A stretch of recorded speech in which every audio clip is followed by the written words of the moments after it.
It's showtime.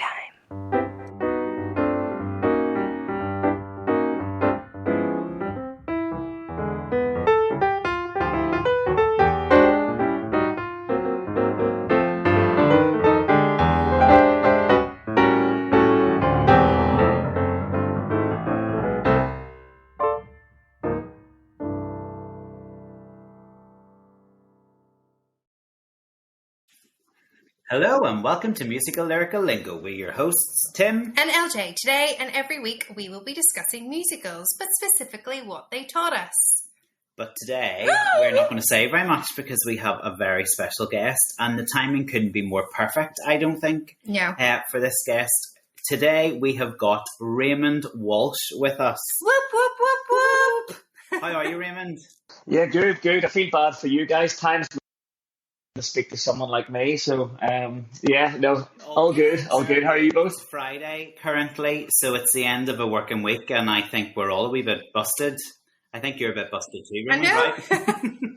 Yeah, we finished rehearsals in Sheffield yesterday, so then we got the train back to London, and then had a couple of Guinness to celebrate, and I'll leave it at that. I'll not say how many Guinness. Last year, when we started our podcast, you were probably one of the first names that we put down on our list. Wanted list. Yeah, we wanted you on right from the beginning, but it was just getting the timing right. And you have also been a very busy boy. Trying to be, I guess, but it's been a whirlwind 12 months for myself. Mainly with the Shamrock Tenors, really. It's just sort of things have been going a wee bit crazy. So, it's nice to have a little bit more free time now in my schedule. He says as he's about to go out on an arena tour. I know. Well, we're only doing like 5 shows a week or something. So, I mean, when I did the show in London, it was like 8 shows a week. So I feel like I've got it slightly easier this time. We're talking to you today because you are about to go out in with the Les Mis 40th Anniversary Arena Tour. Prior to that, you are no stranger to Les Mis. You did Les Mis in town, didn't you, in the West End? And then you did the new staged concert version as well? Yeah. Is this the third? This is actually the fourth. This was the fourth time. So I went back. The tour version, which was out last year as well, so I started in 2018 and I did the last year of the Revolve version, so the older version, the RSC, and then I did the staged concert, and then COVID hit, and then the UK tour went back out, and for the last 10 weeks they needed someone to come in for Grantaire again, so I went and did the new version, and then now I'm going in to do the arena tour. So I think I'm pretty sure I'm the only person in history to play Grantaire in every single version. So I'll take that with me. Yeah. That's lovely to be able to write in your CV, isn't it? Well, yeah. Other than the fact he's an alcoholic, I'm just described. Yeah, he's described in the book as offensively ugly. So I'm not really sure what that says about me, but I'll take it. Just don't read the book, it's fine. No, I would agree with you, Timmy. I think there's no point if that's what you're reading about yourself, my confidence is already shot. And I recently ordered the book and I didn't realise it was as big as it is, and I was like, stuff that, I won't be reading that. So, yeah. No.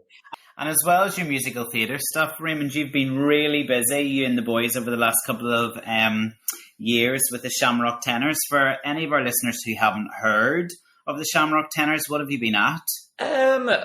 Well, mainly it was an idea that started in 2018, mainly to do like guest entertaining on cruise ships. So you go on board the ship for like a week and you would do like one 45-minute show, sometimes 2 45-minute shows.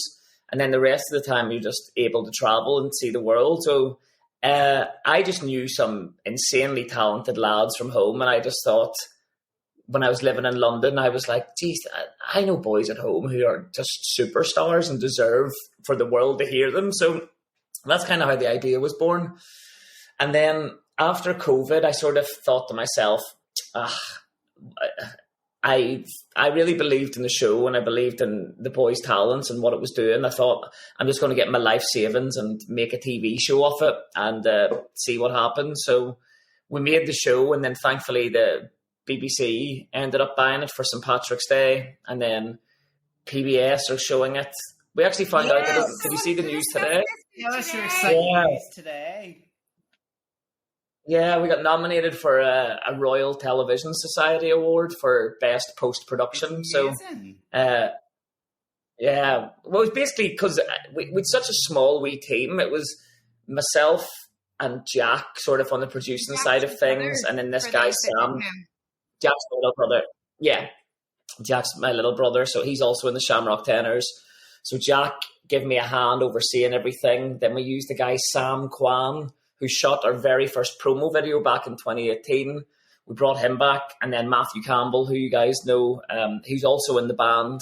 He recorded all the audio, mixed it in his studio at home and stuff. So yeah, it's been a bit bonkers. And then I think next year, our US tour, I think it's 11 weeks long. So You're I think hitting America. Raymond, you see, as soon as you boys hit America, what's the face? Yeah, we've also just found out this week as well. We're going to we're doing a tour in Australia and New Zealand, and then with a couple of other bits and bobs and stuff. But yeah, I think our American tour in particular, I think from what I can see, it'll be the biggest American tour in history by a group from Northern Ireland. I think it's bigger than what are longer, as far as I can see, than Snow Patrol or Van Morrison even and stuff, because it's 11 weeks, 50 cities, I think. That's so amazing. It's exciting. Yeah, so we're very, very fortunate to be in that position, and I'm just grateful that I get to do it all with my best friends as well. So no, it's a dream. And I'm sure job. Back to the early days of the Shamrock Tenors, the 2 45-minute performances felt slightly different from your 8 shows a week that you've been used to. Yeah, well, I'd actually been doing guest entertaining work before that in a Frankie Valli tribute group. So I was that's kind of where the idea also came from. I'd never seen an Irish act, do Irish music and stuff. And I thought there's got to be a gap in the market here. But yeah, certainly Les Mis, schedule-wise, 6 days a week, 8 shows a week, compared to 2 45-minute shows and a couple of trips to the beach. Hard life, eh? It's a hard life. Yeah. Well, when did you start your time in musical theatre then? When did you first come to musical theatre? Well, I used to play football, so I didn't actually see a musical until I was 16 years old. I was asked to go and operate a spotlight on a youth production of Les Mis. Wow. So I was operating the spotlight, and I was like, oh my goodness, what is this? I'd never seen a musical before. I'd never seen Grease or Sound of Music or even anything like that, So as soon as I seen that, I sort of thought I'd like to do it a bit more. But certainly back then, the opportunities weren't at home as much for, classes and learning about the industry. So I still ended up doing communication, advertising and marketing at the University of Ulster. And then when I was, when I was in my final year, I decided if I don't go for this, I'll always look back with regret. So I managed to get into the Guilford School of Acting to do a master's in musical theatre. And yeah, luckily, as I say, I graduated in 2012, and I've been over in London ever since. So, but yeah, for me, Les Mis was always the goal. I was always sort of if I get to do that show, I won't need to do anything else. And that's kind of been the case. I've sort of taken a break from auditioning for musicals after Les Mis because I wanted to focus on the tenors and stuff. But every now and then, a little opportunity comes up that it fits in amongst the tenors that I'm able to still make it work, which is nice. So how did this opportunity to go out with the arena tour come up? So the Cameron McIntosh's offices contacted my agent and said, would Raymond come back and do the arena tour?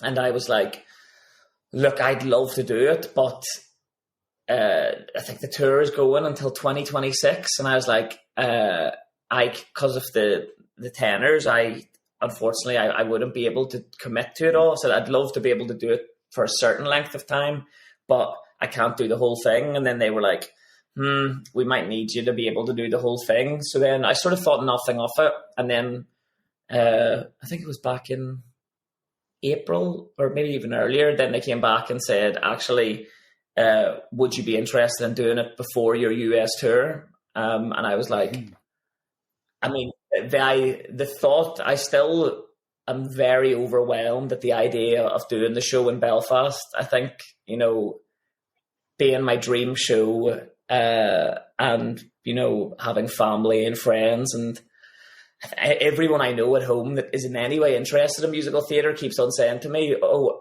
we're coming to see it. So, I think, and it's bonkers. Like, the production value on it is just insane. Like, this week we had, you know, you're stood in this room where, like, this tech room where Beyonce's done her tech for her shows and all these people, and then you're sitting singing and you've got Cameron McIntosh sitting there, Claude Michel Schoenberg, all the directors, all the heads of music and stuff, and you're hearing from their mouths, like, you've Claude Michel going in the opening number, Convicts, he's like, no, it's not it's he's like, it has to be a struggle, and so you're hearing from the writer. It's just I pinch myself every single day. I'm very grateful to be a part of it. And that's what I want to ask you. What have the differences or the changes been? Have you noticed it from obviously doing it in town and then doing the concert to then this arena? Because obviously there's a big buzz around this arena tour. So what have you noticed as somebody who has been fortunate enough to be in it 4 times? What have you noticed? Yeah. What are the changes, and what should people get excited for? Well, the big thing is a 26-piece, I think it's 26-piece orchestra. So it's like on a scale like no other. I think obviously, unfortunately, in the modern day world, there's a lot of click tracks and a lot of shows stripping back and cutting back on orchestra sizes. And I think you see some tours go out now with 5 or 6 in the band. So this literally has 26 people on display for the audience to see. There's big screens on the back, like projecting everyone, like close-ups and stuff like that. The lighting rig is like nothing I've ever seen. And yeah, I guess the difference is that in the stage version, you're able to invest a little bit more in your acting and interacting with others. Whereas I think the tricky thing with the concert is, because it's a concert, you have to give it outwards for it to read. If you start getting introverted or trying to be too subtle with your movements, it's not going to read to a room of 5,000 people. So it's just been, that's what basically what the rehearsal process has been, is trying to make the show impactful and read to a room of 5,000 rather than a room of, say, 1,000. So, I mean, I think it'll be fine. And as I say, when I did the concert before at the Guilford the first time around, I'll never forget when Michael and Alfie walk on at the start of the show and make their first appearance. The roar that went up from the crowd was, as soon as their spotlights hit the two of them, I've got goosebumps talking about it now. It's like insane. And yeah, obviously then Michael and Alfie are sharing the show with Killian and Bradley, alternating, and like those two lads are also like unbelievable. So I think for a lot of people, I think they're in for a treat. It's like sort of like the creme de la creme of people being involved and stuff like that. So it's nice to be a small part of it. Doing that night about, or Michael and Alfie doing like Monday to Friday, or what? How or is it just depending on the venue?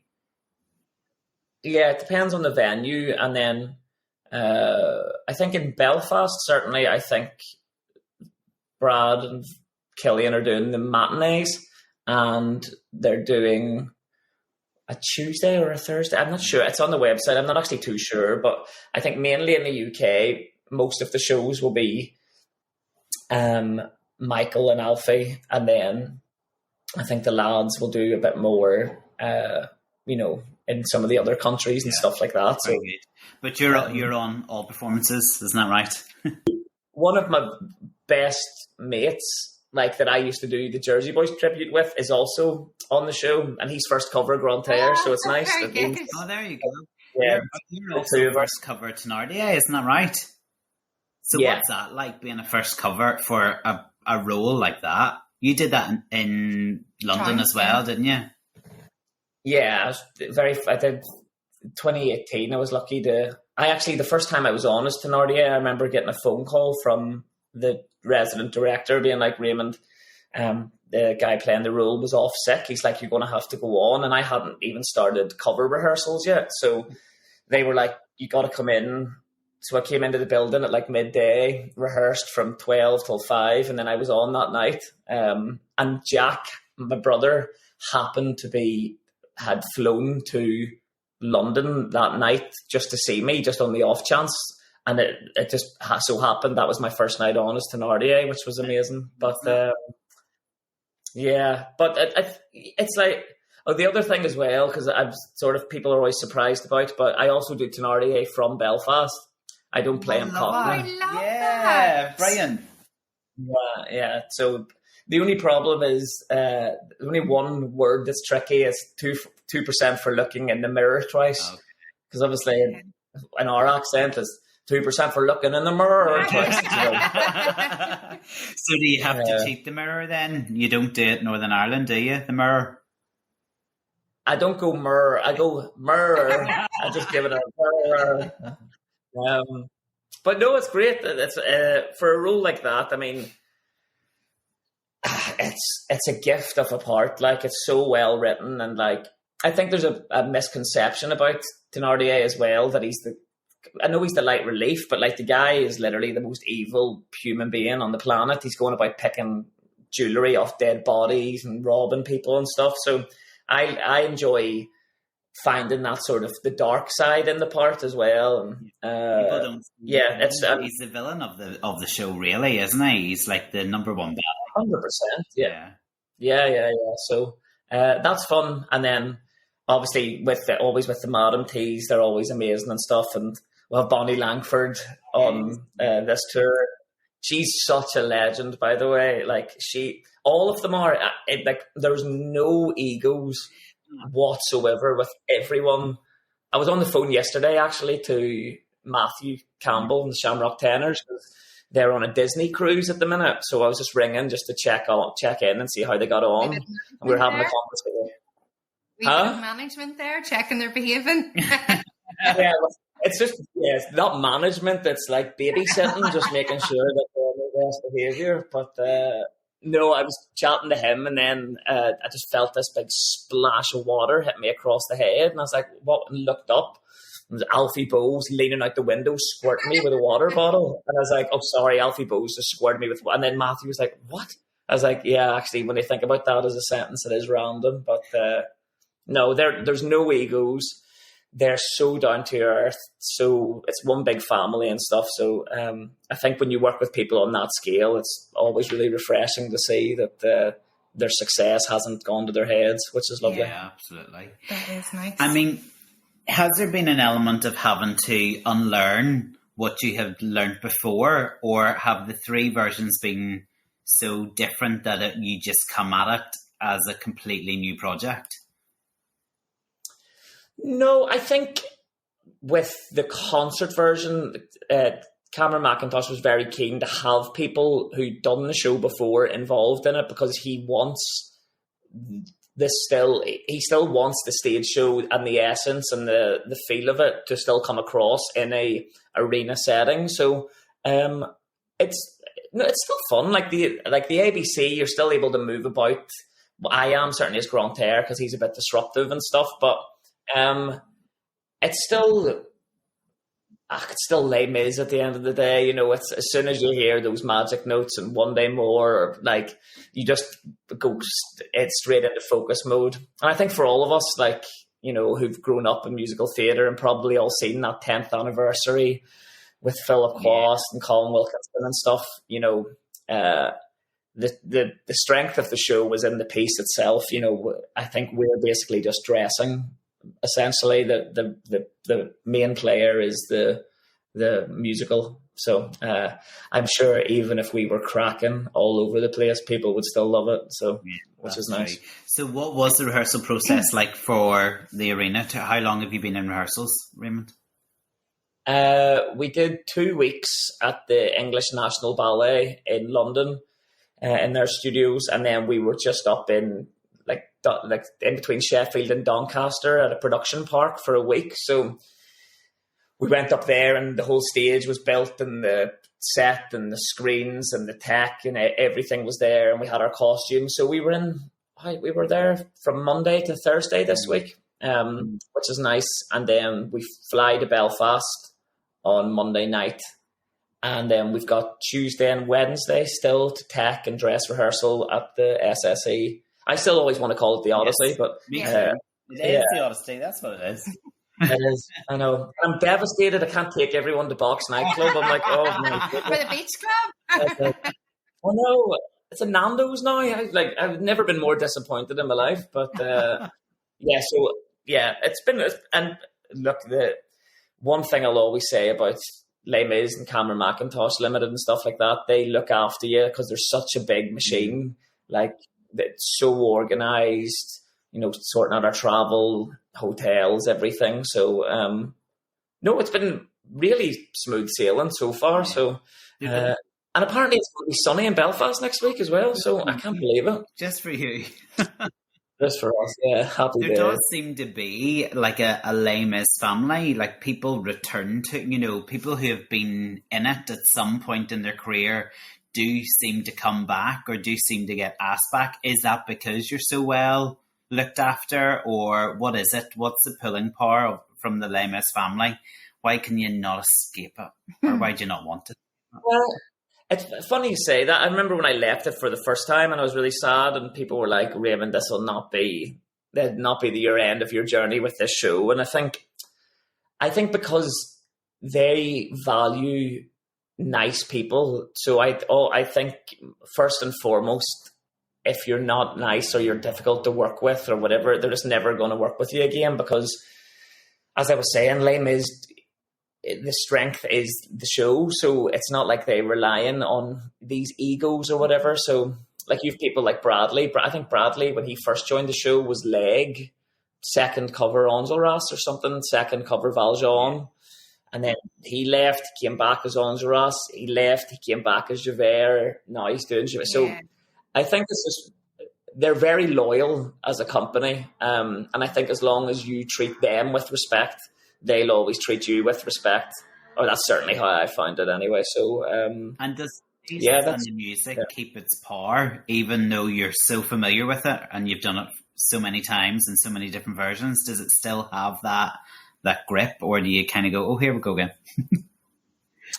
Well, it's funny because in the concert, the arena version, you have to sit on stage for, like, even when you're not doing your bits and bobs, you have to sit on stage. So, like, the first time I did the concert, I was watching Les Mis 8 times a week. So at that point, I was like, I genuinely think I could sing you the entire score from start to finish, word for word, no problem. Every single part, like, but I'm not complaining. Like, as I say, it's the show that I grew up listening to, and then the fact I got to be part of a Les Mis cast album and stuff like that is just, I feel super fortunate. And it is so amazing hearing our accent on a cast recording of Les Mis. Like, it is awesome. Every time you open your mouth, it's like, there he is. It's funny, actually, the people, someone was taking the mickey out of me the other day for the line when Valjean's coming over the barricade and Grantaire says, "A volunteer like you." Because I was like, "Volunteer like you." So they always take the mickey out of me for it. But no, there's quite a lot of people in the cast haven't been to Belfast before as well. And they're like, "What's it like?" I was like, "Oh, it's the best." I was like, honestly, and people are the nicest, and I feel very proud to be bringing the show home because I've always been a champion of Northern Irish talent and Belfast as a place. So the opportunity to finally do the show there is going to be nuts. Yeah, I can't wait. Well, I hope that you'll be playing Shamrock Tenors version of Belfast when people enter Belfast to try and meet the worlds together. Well, I've already, in my programme, I have Shamrock Tenors all over my bio. I was like, there's going to be no better way to promote us boys. And actually, I was speaking to Alfie the other day, and he was like, chatting to him about the show and stuff, and he was like, geez, I'd love to come see it, or maybe come sing with you sometime. Yes. Yeah, maybe we'll get a song with Alfie in the near future, which would be cool. And where are you going to take the cast then next week when they're in Belfast? Where are you going to show off? Well, I'd probably do a pub crawl, head down to Cathedral Quarter, Duke of York sort of area. I think some people were talking about the Giant's Causeway. Do you know I've never been to the Titanic Museum before, so I actually might. Yeah, I've heard incredible things, and just the opportunities never really allowed it. But we actually, funnily enough, for our American TV show and the American tour, Titanic Belfast has come on board as our main sponsor. So I definitely should go and visit the museum if that's now the case. But yeah, we'll just go and see. And if the weather's nice in particular, then we might find, a nice beer garden, go for a dance and Dirty Onion or something like that. But I'm sure Michael Ball's going to be tortured. Well, that's the thing. Can people like Alfie Bow and Michael Ball just wander around the place without getting pestered? Stay with us. We'll be right back. Love the catchy tunes and insightful discussions on musical lyrical lingo? Why would you not? Now you can reap your fandom. Ooh, we've got fans. And show off your love of all things musical theatre with our exclusive merchandise. Ooh. From comfy tees, t-shirts, mugs to stylish tote bags, we have something for every fan. Our designs are inspired by the show's iconic themes. Because we are so iconic. And featured playful quotes, alpha, ba, and graphics that will have you humming along. I will never work again. Wherever you go. So head over to our merch store now and start shopping. Spend your money, people. And don't forget to share your pics on our social media using #podcast musical lyrical lingo merch. We love to see our fans rocking our gear. Yes, we do. Happy shopping.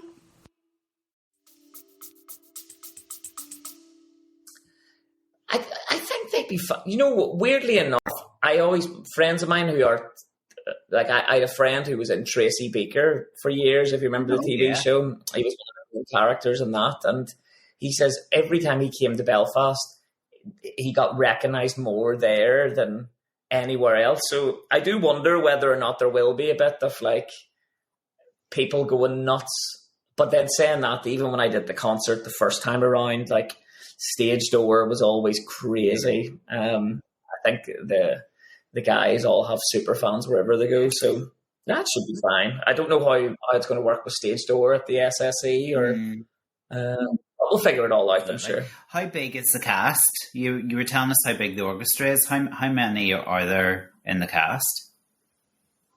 I think 41. That's quite big, isn't it? Nice. Yeah. It's sound like as I say, and it's weird. It's Les Mis is always, on day one, you always end up doing a sing through of the entire score. And it's probably the only musical in the world where you can do that, because under the assumption that everyone knows it. I think other musicals you go into and I wouldn't have a clue. Whereas, you go into Les Mis, you get handed your score and you feel fairly confident. You're like, you might know which harmony line you're going on to, but you can make your way through it. So, no, it's been smooth sailing so far. I can't complain at all. The sits probe with the orchestra already for this tour. Yeah, we didn't actually do a sits probe per se. We just started teching from the start with them. So there wasn't like orchestra? That's imagine teching with the orchestra there. It's amazing. Yeah. Wait till you hear, like, the orchestra sound is insane. And the MD's a lovely guy, Brian Eads. So he's from the US, I think he's from Nashville. But he's an insanely good conductor and stuff. And I think all the big wigs, because Belfast is the first venue and stuff, all the big wigs will be in Belfast for it, I would say. So you'll have Claude Michel, Alan Boubille, Cameron McIntosh all walking about the place as well. So, yeah, you never know who you're going to see. But yeah, it'll be great. It'll be an exciting week. Are there moments in the show that, do you have your favourite moments? Like, are there certain bits that you're like, oh, that's like your... The favourite scene to do for me is probably ABC Cafe. I always enjoy it because it's nice energy, and then it goes into the people song, and there's always like a big sort of roar on that. But in terms of listening to, I've always loved that bit of the transitional piece of music into Heart Full of Love. I always think the very start of that, when it goes in, I think, yeah. And the guys that are playing all the principals, the young ones like Marius, Cosette, Eponine and all, they all look like Disney characters. Like you've never seen a group of people look so beautiful. More perfect, honestly. And then I come up on the screen and Ramsey Malone here, just like, oh jeez, he has not sleep again. So, but that's me just being a method actor. It's nothing to do. It's all about the character, isn't it? Yeah. Good stuff. Our podcast is all about what musicals have taught us. So, have you come away from Les Mis having learnt anything from any of the processes, any of the productions you've done of it? Maybe the main thing I've learned is the strength of an ensemble, of a piece. I think that a show of that scale, I think the reason it's been so successful for so long is because it's all part of one big team and one big family. No one's more important than the other. And I think, if I've learned anything, it's always just treat people with respect. Doesn't matter who it is.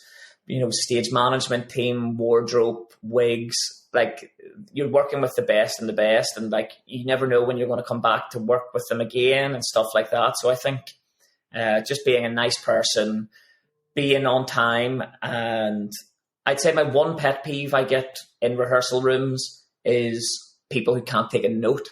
I hate when someone gets a note. And it's not that they can't take it, but then they have to explain why they did it. And it's just like, no, it's like, so Les Mis is great for not allowing that sort of thing. It's like, I think no ego, just get on with it. Is his name Dan Buckley? He does like Instagram videos or like reels of like actors taking notes and goes through all the different varieties. And it's like, yeah, it's honestly, anywhere you go, it's so accurate, isn't it? Like, yeah. Are you involved in the Les Mis that's coming to the opera? I was going to be a bit selfish and so I'm choreographing the Belfast production. No way. So, unbelievable. Congratulations. Well, it's exciting and also very scary. So I was just wondering, do you have any advice for me going into this? We've just started rehearsals, so we kind of did a bit of a wee sing through last week. And advice? What advice would I honestly, I would say the Les Mis is made or broken by, again, the strength of everyone on stage. And I would say no matter who's on stage or what part you are, even if you're on the barricade and you don't have a named part, create a named part for yourself.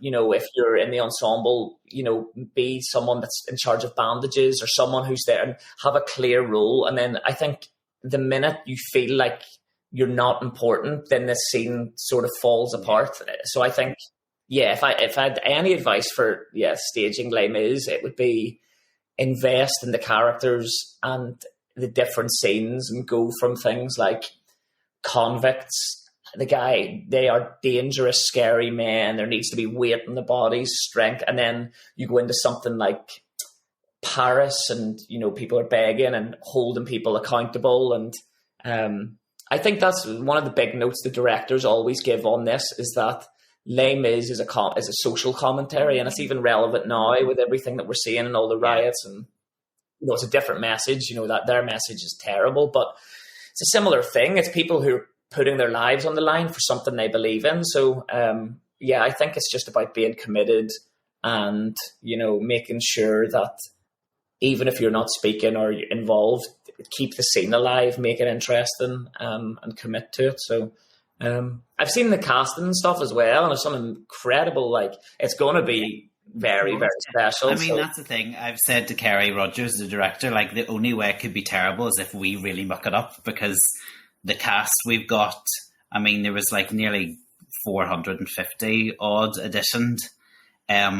So we've got really strong, and we've double cast it as well. So the front lineup, there's 2 of every part, and they're really good. So yeah, no, I mean, as I say, when I seen all the announcements of it, I thought, geez, if that had happened when I was back home, when I used to be part of New Lyric in Ulster and stuff, I was like, I would have been crying my eyes out not to have been a part of that. So no, I think it'll be very special. And I think I'm probably right in saying it's probably the only opportunity for adult amateurs to get a chance to do a Les Mis, because it's not going to happen again, is it? I don't see it coming out of town or stopping professional tours anytime soon. Would that be right in saying, Raymond?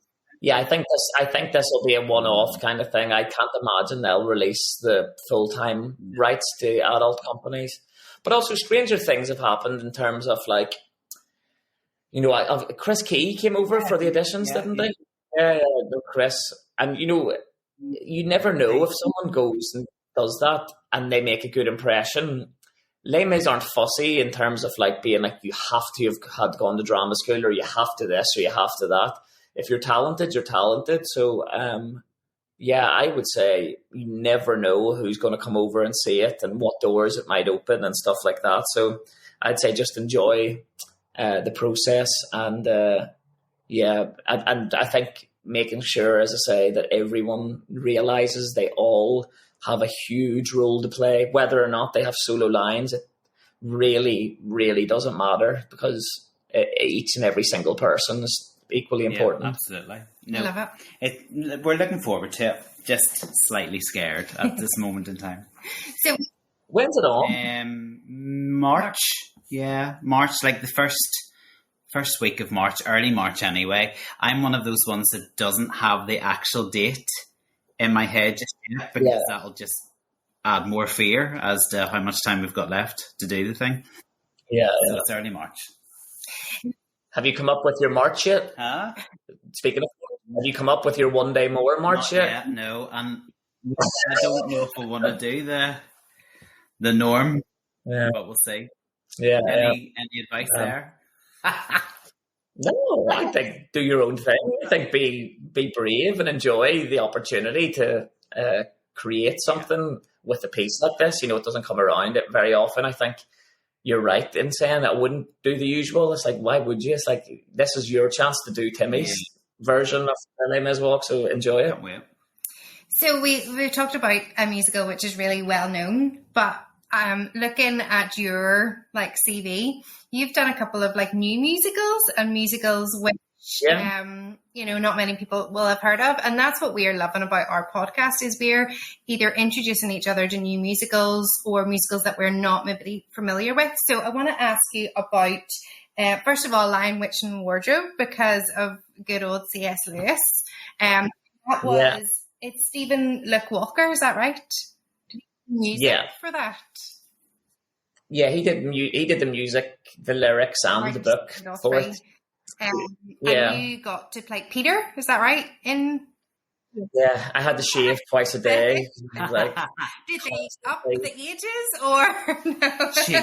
Yeah, I think it was everyone was in their early 20s, but playing obviously younger and stuff like that. But no, Stephen was my head of singing at GSA, and then he would have worked with people like he's Sam Barks's singing teacher and stuff like that. But it was for the centenary, I think, of C.S. Lewis's death or so. I'm not sure what it was. There was some celebration, and we did it in Oxford, which is where he lived for most of his life. But that show was epic. It was I was having to hit like top C's, and because it was a kids show, there was like 10 a.m. performances, and it was like, oh my goodness, see, having to hit those notes at that time in the morning was chaotic. But no, it was a great show. I really enjoyed it. And then certainly at the start of my career, I was very conscious that I wanted to create, because you hear these stories if you're going into certain musicals and like, right, you stand here, you stand there, there's your light there, blah, blah, blah. And I sort of thought, well, if I'm going to do other things, I'd like it to be stuff where I get to create it myself. So, and it was actually doing My Land Shore, which is the Welsh musical that I did. Have you heard any of that before? I've heard like snippets of it, and I don't know it a lot. Did it go to the Fringe, or is that where it started? Yeah. And it's a Welsh musical, and but you played an Irish character, Sean. Yeah, Sean. Did you have to learn Welsh? What's your own? No, it's a story of, it's based on the true story of Dick Penderyn. So he basically took these strikers out on action, and the Irish character, he was like one of the coal mine guys or something. Something like that. But that was quite a rugged musical, am I right in saying? Like the music feels very like gets to your bones. Does that make sense? Like where you're like, oh, there's a lot of like passion and pain going on there. Like Les Mis, I was going to say more passion and pain than Les Mis. Well, people would always say when they were describing it, they would always say, "What's like a Welsh Les Mis?" Okay. They're very similar.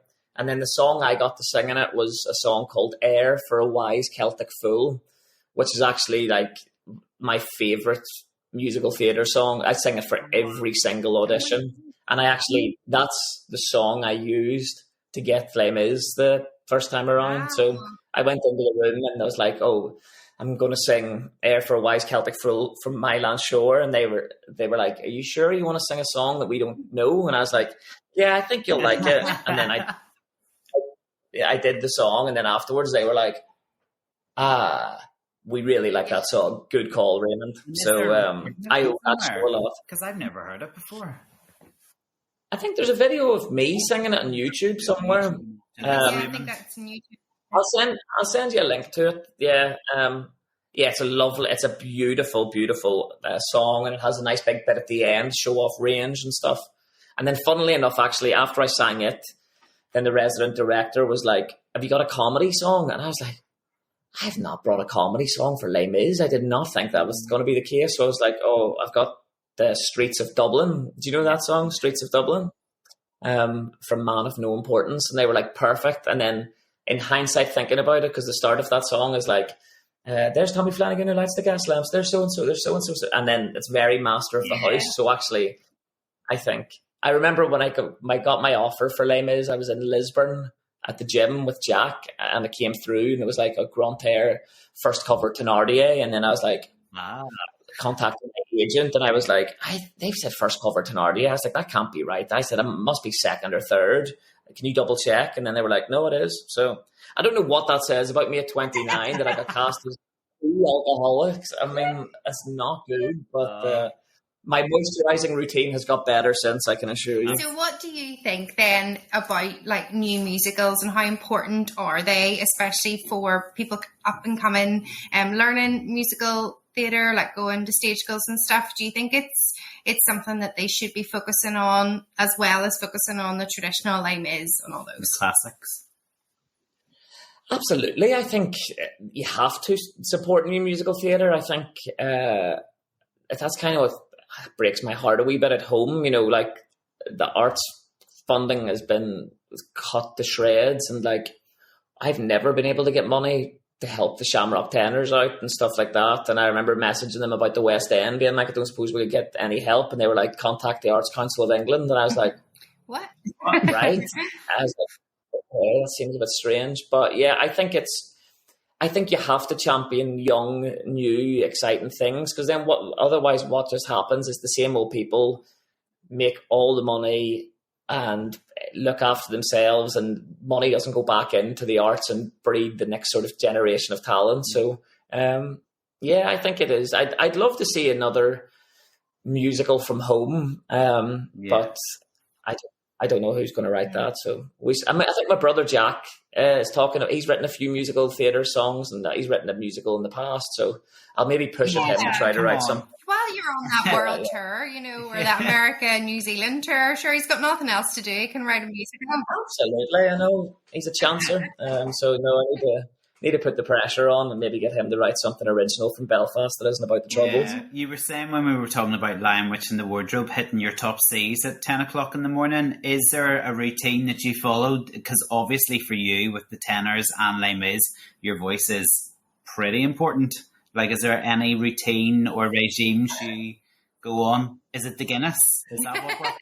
Well, I was going to say, there's an answer I should give, which is a lie, and then there's the reality of the situation. But no, thankfully for Les Mis, I'm on, because Grantaire is always slightly lower, I'm on all the bass harmonies. Nice. So it's nice and chill for me here. But ordinarily, I think on a show day, I would start the day off by drinking 2 litres of water first thing in the morning, which I think is the most important thing. And then just before going on, I would do a warm-up. But I try not to do too much.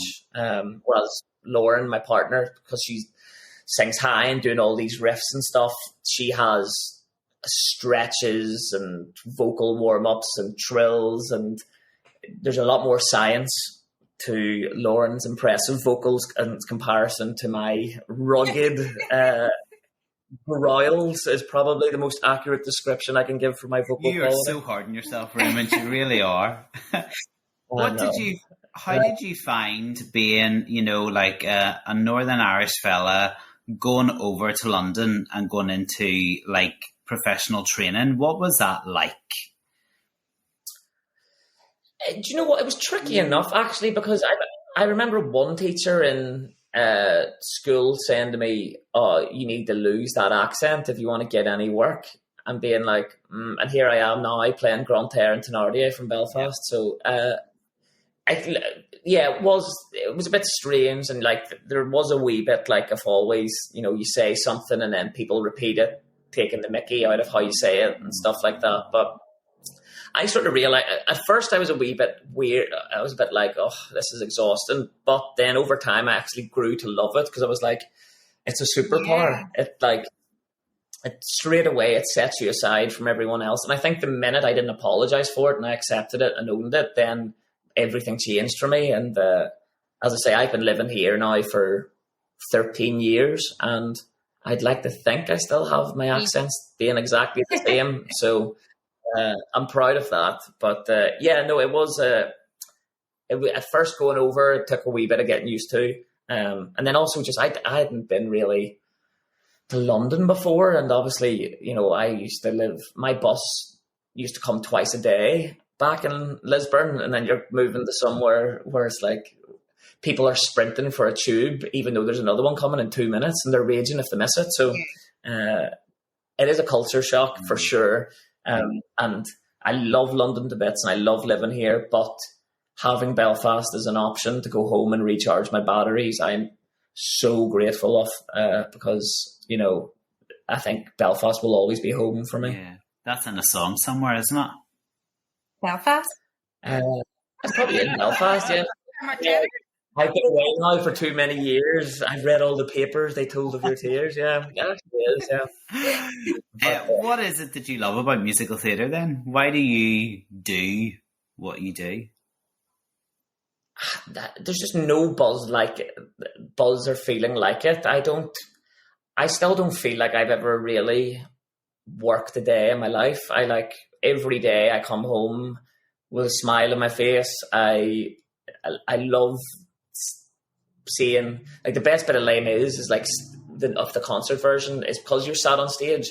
I a lot of the time don't end up watching the action. I watch the audience, and you will see people from like 6 years old up to 84 years old going on this journey and getting emotional. And a lot of people have memories or family members, or I just think it's just a gift of the job that I'm very grateful to be part of. And yeah, I don't ever have a bad day. Like I love my life. I love my job.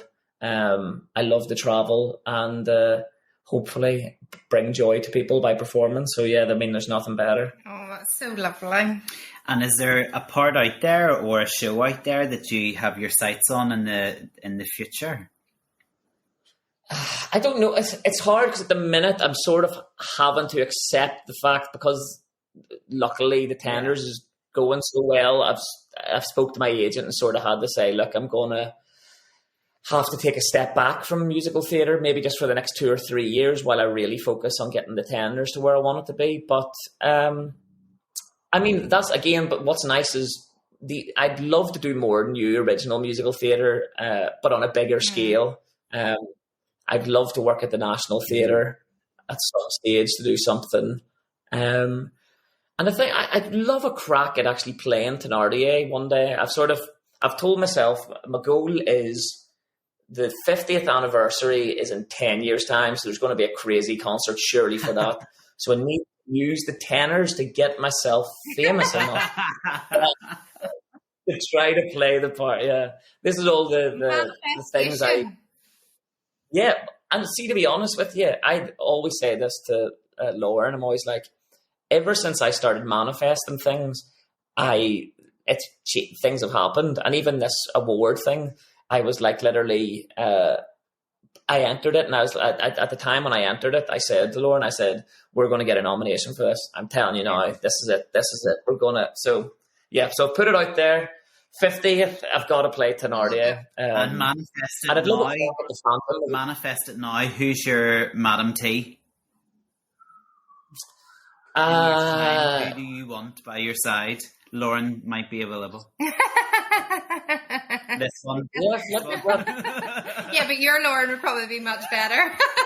No, I'd take either. But no, actually, I'd love to do it with my Lauren. That would actually be really good fun. Yeah. I think, because the thing about Lauren, because people always hear all these riffs and her amazing voice, but she's the funniest person I've ever met. Like, she literally cracks me up. So yeah, maybe I'll put that out there. The two of us can play the Thenardiers together. It might be a bit of fun sometime. Yes, absolutely. I'm sure she'd be delighted to. Raymond, is America ready for the Shamrock Tenors? I'm going to say probably north the Shamrock Tenors ready for America. Let's see how the country looks after the next election. That's but true. The America you're going into could be very interesting. Yeah, well, hopefully, look, as I say, the one nice thing is that the Irish are always well supported and looked after around the world. So any experiences we've had in America so far has been nothing short of like amazing. Like we did that festival in North Carolina, and after our last show, they wheeled a keg of Guinness into the dressing room. A keg, boys, we just wanted to say to y'all, thank you so much for everything, and we just want to give you this as a gift from us to you. We were like, thank you. Oh my God. Honestly, like the loveliest people. So no, we can't wait to go out there and hear all the stories. And I'll tell you a great story actually that I think would be interesting. The best thing I've ever had said to me after a Shamrock Tenors show was on a cruise ship, and a guy came up to me and was like, I served in Northern Ireland during the Troubles, and he's like, when you sang Danny Boy tonight, he's like, and then he started crying as he was speaking to me. He's like, it made me think, seeing a group of boys from both sides of the community stand there together and singing, it made me think that everything I went through and all the friends that I lost during that period was worth it. And I thought that for me is like the nice thing about the Tenors. So I hope that message comes across in America, that if we can come through it, then this polarized thing, then maybe we can be a representation, hopefully, for what can be achieved if you just wind your neck in, to use a Belfast phrase. That comes across in your home gigs as well. Mm-hmm. Like, that was one of the things I took away from your last concert in the Opera House. Yeah. Do you have a favourite song on the set list that you look forward to every night? I know you change your set lists, but is there like a... In Shamrock Tenors? I mean, the Dirty Old Town's always fun because the crowd you don't know what you're going to get. Like, sometimes they just go berserk and bounce out of their seats and dance everywhere. So it's fun. And then in terms of singing, I love singing Black Velvet Band. I always think that's always a nice one because you get the audience singing back with you and everything, which is lovely. But no, it's hard to pick a favourite. And in all honesty, it's probably Mary, Jamie's song, because I don't sing in it, but because I get to sit there and listen to him, and Jamie's voice is stunning, but also the fact that he wrote the song and stuff. I'm very proud of him and everything. So that's maybe my favourite, actually. Have a wee sit down. Yeah, I know. It worked me too hard. That's why, Matthew's playing all the 14 instruments. Jamie's everywhere, and I'm sat there drinking water, listening to them. But that's my reward for looking after flights and hotels and stuff like that, I guess. I want to ask you the question I asked Jamie. So for those that don't know, Jamie is my brother-in-law. He's married to my sister, who's in Shamrock Tenors. And on Christmas Day, I said to him, how does it feel that some people are waking up and their Christmas present is a Shamrock Tenors ticket? And he goes, don't be daft. I was like, that is what's happening, Jamie. I was like, for some people, their Christmas present is a ticket to come and see you lads. And I really thought about it. And I was like, so I'm going to ask you the question, like, how does that feel knowing that you have this vision that you had of these really talented Northern Irish boys? You brought them together. You are having great crack. You are traveling around the world. But actually, you have got real dedicated fans who will come and support and see you. What does that feel like? I'm probably the same as Jamie in the sense of like, that doesn't feel... But like, I don't think we've ever really processed that. I mean, and it's so strange because, as you say, like I get messages on the Shamrock Tenors account being like, "Oh, we're flying in from Colorado to see you guys in Belfast," and I'm like, "What?" I'm just, I flabbergasted, and just, as I say, because we love what we do so much, and we would just do it anyway. So for us to see other people get enjoyment from something that we enjoy so much, there's no better feeling. Hopefully, as I say, this year we're going to release our first album, and maybe then. Whoop, whoop. Yeah. I just had the masters sent through to me this week, so it's all finished and it's been sent off. They get printed, so I think it'll be coming out towards the end of the year, but very grateful. And as I say, if anyone's listening to this that happens to, also support the Shamrock Tenors, thank you for being crazy enough to think that we're any good. So, very, very, very fortunate. No, thank you for all that you've done. You should be immensely proud, both of your stage work and the tenors. Like, it's just amazing someone from home is doing so well. That means a lot. And as I say, same with you guys as well. The podcast is absolutely brilliant, and I just feel very we don't do much. No, you guys are smashing it. And as I say, as soon as you asked me if I was interested in coming aboard, I was like, I'd absolutely love to. So, same goes to you guys. Well done for championing homegrown talent and celebrating the best that we have, because as I say, for a small wee country, I think we punch above our weight. I think so as well. So no, it's all good. Listen, it's all good. Thank you so much for your time, because I know you've had a hectic week. You're about to have an even more hectic week. Enjoy the tour. And are you coming to see it? Are you going to see the show? Completely honest, I haven't got my tickets yet, but yes, I will be going. We're think very last minute. we're lastminute.coms, Yeah, well, let me know when you're in, and then we can grab a drink or something afterwards and have a catch up. And I'll swear less, or I hope I haven't sworn. Swear more. I think I've been well behaved. I think. Well, have a great time on the tour and enjoy America with the boys. When do you head off to America? When is it? I think we leave on the 20th of February or something. And when's your next holiday, rest, where you don't do anything, Raymond? Is that a thing? 2029. Well, after the West End show with the Tenors, actually, I had my first holiday in 14 months. I didn't realise that. I think because I don't, obviously, in my head, I think the cruises are a holiday, but it's not, because you're always working, because even when you're not doing your show, you have people talking to you about the show or coming up and approaching you, so you're always kind of still working. But Lauren was performing on some ships, so I went as her +1 and had a wee break. But no, I have a little bit of time in between, the end of my time in the Les Mis tour and the start of the US tour. So I'll maybe put myself away for a week there before the craziness happens. We didn't actually really touch on the Shamrock Tenors West End debut. I'm sure that was a special moment for you. Yeah, we were all crying at the end. Like, I'm sure people were looking up on stage like, what is wrong with those 5? But no, it was, I don't really know how it happened. As I say, I was originally going to book the other palace for it, and then it's only seats 300. And then I was like, everything I've done so far with the tenors is I've rolled the dice and went ambitious, and it's always worked out.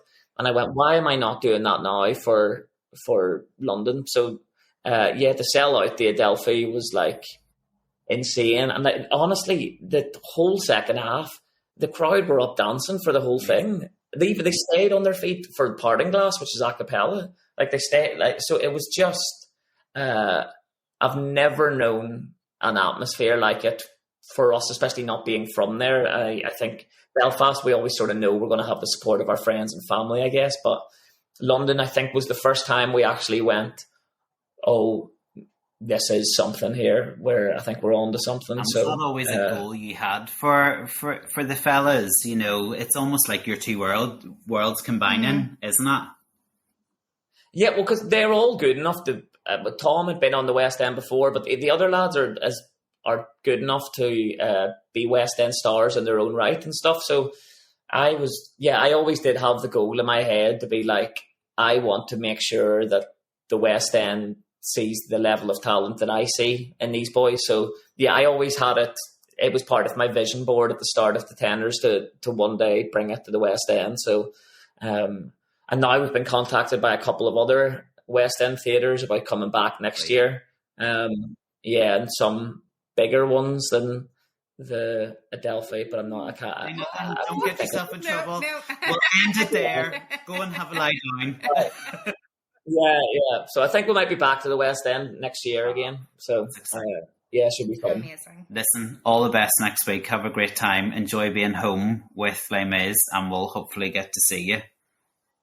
Absolutely. And do you see my Westlife tattoo? Yes, I saw the W. Yeah. Yeah, that's the Westlife logo. So that's my real inspiration. Really? I mean, Now you learn I've seen Westlife 6 times live. I love them. That's where the stills came from. Is that right? Then that was West.